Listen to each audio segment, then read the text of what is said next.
사랑방 나눔지 공부에 우리 동참해주신 우리 모든 성도님들 주님의 이름으로 환영하며 축복합니다. 우리 2023년도 우리 개강, 우리 첫 번째, 우리 3월 첫 주인데요.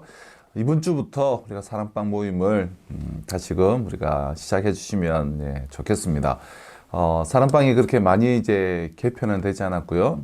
작년과 뭐 큰 차이가 없이 우리가 나아가게 될 텐데, 올 한 해도 2023년도도 함께 우리가 말씀 중심으로 모여서 또 교제하고 또 서로 돌아보면서 우리가 한 몸을 이제 이루어가는 그런 시간들이 되시기를 꼭 부탁을 드립니다. 제가 이제 지난번 새가족 모임 때 이제 사랑방에 참석하지 않으시면 사실은 아직 좀 계길 수 있다, 그런 말씀을 드렸는데요. 지금 우리가 사랑방 안에서 서로가 이제 한 몸을 이루어가고 또 하나 되어가고 그리스도의 몸된 그 지체로서 우리가 한 걸음 더 들어오시고 함께 하실 때 우리가 부르심의 그 소망 가운데 진정한 한 몸의 지체로서 들어줄 수 있지 않을까 싶습니다. 꼭 사랑방 마음에 우리 모든 성도님들 동참해 주시고 또 함께 하여 주시기를 거듭 좀 부탁을 드립니다. 자, 이번 3월 첫 주는 우리 그리스도인의 신앙 고백, 우리 금요일 이제 본문이었는데요. 마태복음 16장 1절로 이제 20절 말씀입니다. 우리 본문을 다들 이제 읽고 묵상하셨을 것이라 생각이 되고요. 아직 본문을 읽지 않으신 분들은 우리가 잠시 중지 버튼을 누르시고 말씀을 꼭 읽으시고 동참했으면 좋겠습니다. 자, 서론을 읽어보도록 하겠습니다. 3월의 주제는 믿음을 따라 사는 그리스도인입니다. 믿음을 따라 사는 그리스도인이라는 주제로 이렇게 4주가 진행되는데요. 믿음을 따르는 삶에는 사랑, 용기, 인내와 같은 다양한 자질이 필요하지만 언제나 그 기초는 바른 신앙 고백입니다. 신앙 고백이 단단하고 풍성한 토양이 될 때 우리 믿음은 풍성한 열매를 맺을 수 있습니다. 우리 항상 이제 크게 두 단락으로, 두 개의 소단락으로 구성되어 있는데요. 먼저 첫 번째 단락입니다. 1번, 바리새인과 사두개인은 도무지 믿질 않고 제자들의 믿음은 작습니다. 우리 1절로 12절 말씀을 통해서 첫 번째 단락을 보도록 하겠습니다. 1번, 바리새인과 사두개인이 표적을 요구했을 때 예수님은 그들을 가르쳐 어떤 세대라고 비판하십니까? 4절을 보실까요? 악하고 음란한 세대가 표적을 구하나 요나의 표적, 즉 예수님의 십자가와 부활이죠. 요나의 표적 밖에는 보여줄 표적이 없느니라 하시고 그들을 떠나가시니라. 예수님께서 그동안 많은 일들을 행하셨음에도 불구하고 이 바리새인과 사두개인들은 표적을 보여달라, 표적 타령을 하게 되는데요. 이들의 표적을 요구했을 때 예수님은 그들을 가리켜 어떤 세대라고 비판하셨는가? 악하고 음란한 세대다라고 이들을 비판하셨습니다. 그럼 바리새파와 이 사두개파는 여러 가지 면에서 정반대 입장에 서 있는 그러한 분파였습니다. 이슬람으로 말하면 이제 수니파와 시아파, 도저히 합칠 수가 없죠. 그리고 우리 기독교 안에도 정말 우리 보수적인 기독교인과 성경조차 자기 멋대로 재단하려고 하는 이 자유주의자들이 있어요. 도저히 함께 할 수가 없는 그런 분파예요. 바리새인들은 내세와 부활을 믿었지만 사두개인들은 믿지를 않았습니다. 바리새인들은 유대 전통을 고수하고 헬라 문화를 배격했지만 사두개인들은 또 그 반대였어요. 바리새인들은 회당 중심적이고 또 친서민적이었던 것에 반해서 사두개인들은 예루살렘과 성전을 장악한 기족적 기득권층이었습니다. 그러나 이들은 모두 하나님 나라의 진정한 의미에 대해서는 이제 무지한 채 세상에서 자신이 높아지는 데에만 관심을 가지고 있었던 측면에서는 공통점을 가지고 있는 악하고 음란한 세대였습니다. 참 특이한 점은, 참 재미있는 점은 이처럼 앙숙 관계였지만 예수님을 공격하는 데에는 지금 하나가 되어 있다는 거예요. 도저히 합칠 수가 없는 이들이 지금 하나가 되어서 예수님을 공격하고 있다는 거예요. 이들의 이 악하고 이 음흉함을 지금 누룩에 비유하시면서 말씀하고 계시는데요. 이들의 누룩, 즉 이들의 교훈, 이들의 가르침, 이들의 악하고 음란한 그 가르침을 조심해야 된다라고 말씀하고 계시죠. 자, 2번을 보실까요? 예수님이 바리새인과 사두개인들의 누룩을 주의하라 하셨을 때 제자들은 어떻게 반응했습니까? 우리 6절 7절입니다. 네, 6절 7절. 예수께서 이르시되 삼가 바리새인과 사두개인들의 누룩을 주의하라 하시니 제자들이 서로 의논하여 이르되 우리가 떡을 가져오지 아니하였다 하거늘. 예수님은 이 사두개인들과 바리새인들의 누룩, 즉 누룩이라는 것은 음식을 부패하게 만들지 않습니까? 적은 누룩이 많은 것을 부패하게 만들죠. 그 영향력에 대해서 말하는 것인데요. 이들의 그 잘못된 교훈을 주의하라고 하셨을 때 제자들은 어떻게 반응을 합니까? 우리가 떡을 가져오지 않았다 하면서 서로 이제 의논하였습니다. 5절에 보면 이들이 이제 떡을 가지고 오지 않은 채 이동을 하는 것을 이제 보게 되는데요. 누룩은 빵과 그리고 술을 빚을 때 사용되는 발효제, 즉 곰팡이를 뜻합니다. 예수님은 영적으로 지금 교훈하시기 위해서 누룩을 빗대어서 말씀을 하셨지만 지금 제자들에게 그의 말씀은 빵을 가져오지 않은 자신들의 현실적 상황에 대한 지적으로 받아들인 거예요. 우리가 빵을 가져오지 않은 것을 어떻게 하셨지? 이는 그들의 마음속에 이 빵이 없음에 대한 걱정이 가득했기 때문입니다. 그럼 이 제자들이 지금 이 앞에 어떤 일을 경험했습니까? 오병이어를 경험했고 7병이어를 기적했어요. 근데도 여전히 먹는 것 걱정, 빵에 대한 염려, 즉 세상에 대한 염려로 가득 차 있습니다. 이처럼 우리 마음이 이 세상적인 안목에 매여 있다면, 오직 세상에 대한 염려와 걱정으로만 가득하다면 말씀을 듣고 올바로 깨달을 수 있는 일은 참으로 요원할 수밖에 없는 것이죠. 세상에 대한 생각과 염려로 가득 차 있으면 그 모든 말씀들을 또 거기에 맞춰서 해석을 해요. 그래서 진정 하나님의 말씀을 깨닫지 못하고 받지 못하는 일들이 참 많은 것이죠. 자, 3번을 가보도록 하겠습니다. 바리새인과 사두개인들의 누룩을 주의하라는 말씀의 본뜻은 무엇입니까? 12절입니다. 그제서야 제자들이 이 떡의 누룩이 아니요 바리새인과 사두개인들의 교훈을 삼가라고 말씀하신 줄을 깨달으니라. 바리새인과 사두개인들의 교훈을 삼가라는 그러한 교훈이었던 것이죠. 그럼 사두개인들은 말씀드린 것처럼 성정과 공회를 장악한 이 종교 기득권 권력층이었습니다. 바리새인들은 엄격한 율법주의를 바탕으로 대중들의 존경을 받는 그런 선생들이었습니다. 이들은 종교적 권위와 교훈을 기반으로 백성들 앞에 서 있었던 지도자로 서 있었던 이들이었지만 정작 그들의 권위와 그들의 가르침, 즉 그들의 교훈은 참된 경건이나 거룩과는 거리가 한참 멀었어요.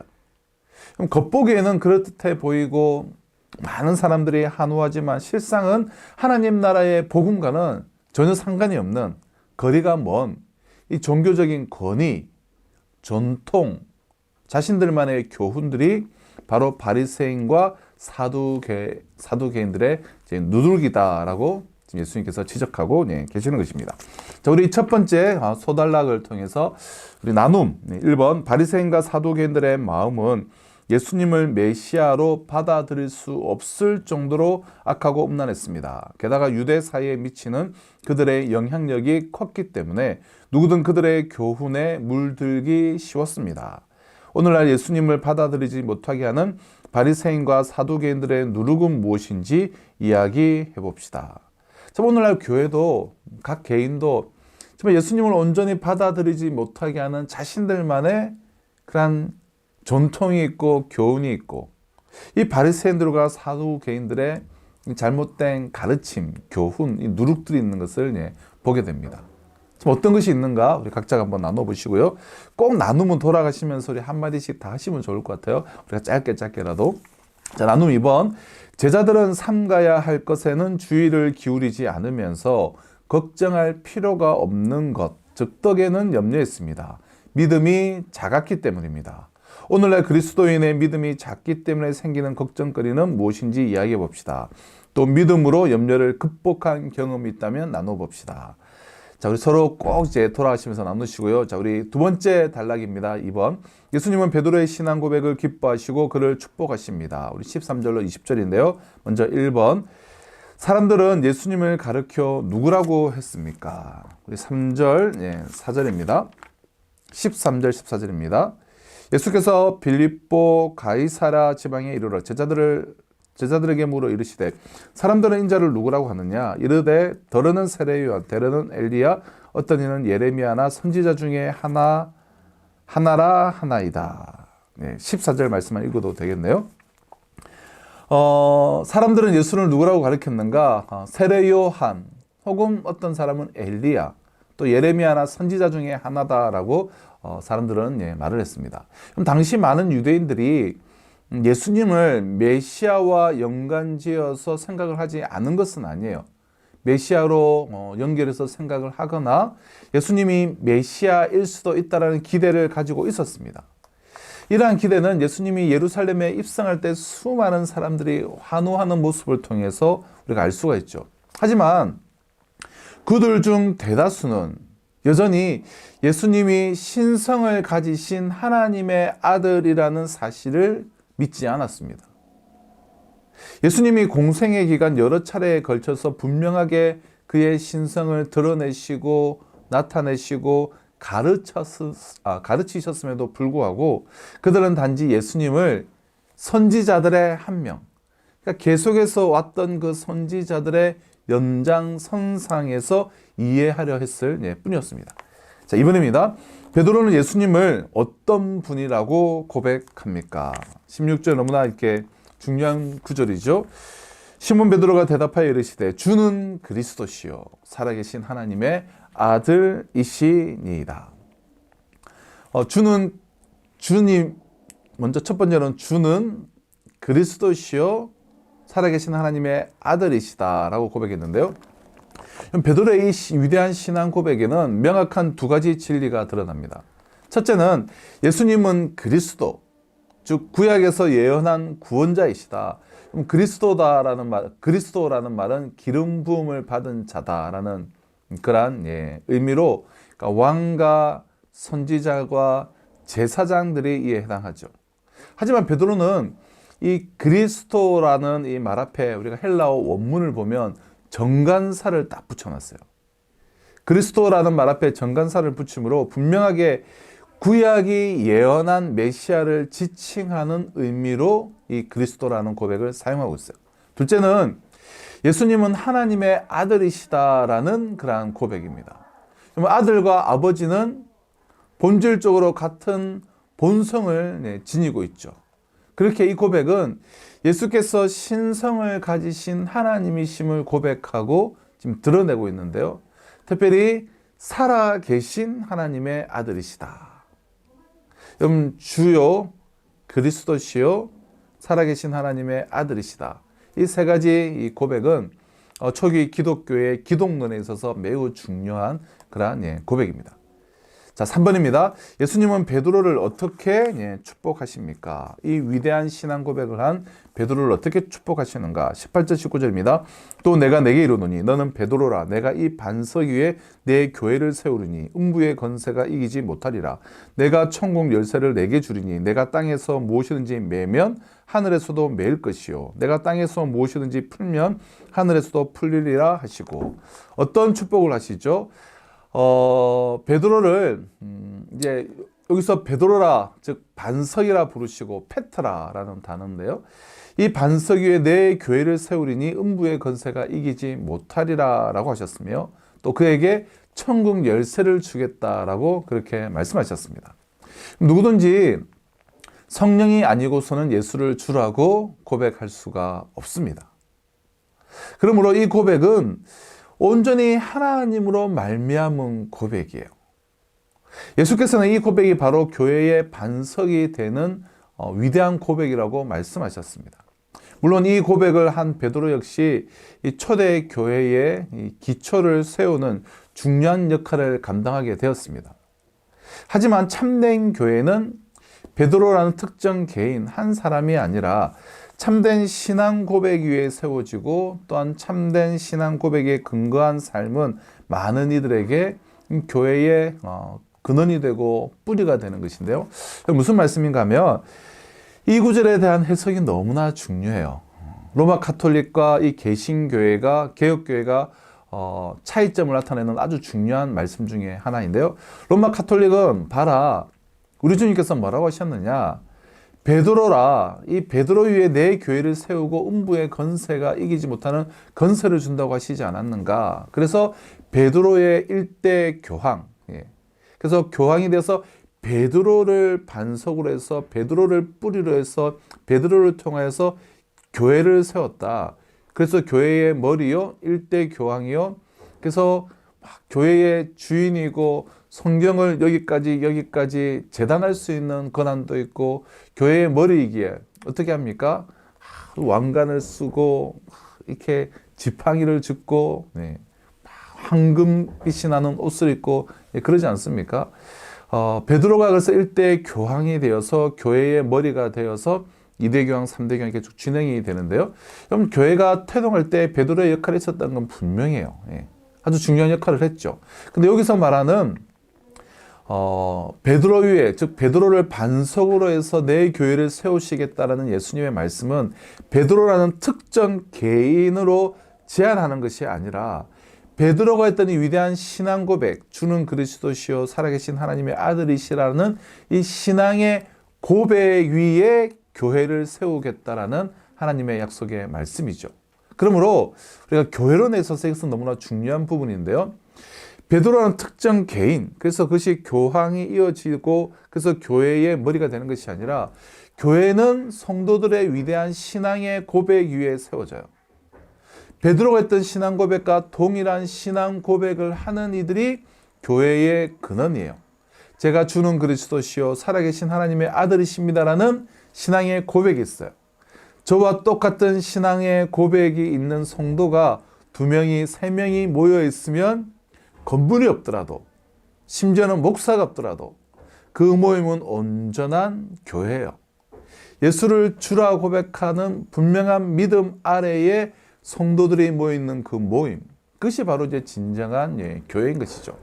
그래서 사랑방은 온전한 교회예요. 사실은 사랑방에서 온전한 교회를 우리가 경험할 수 있는 거예요.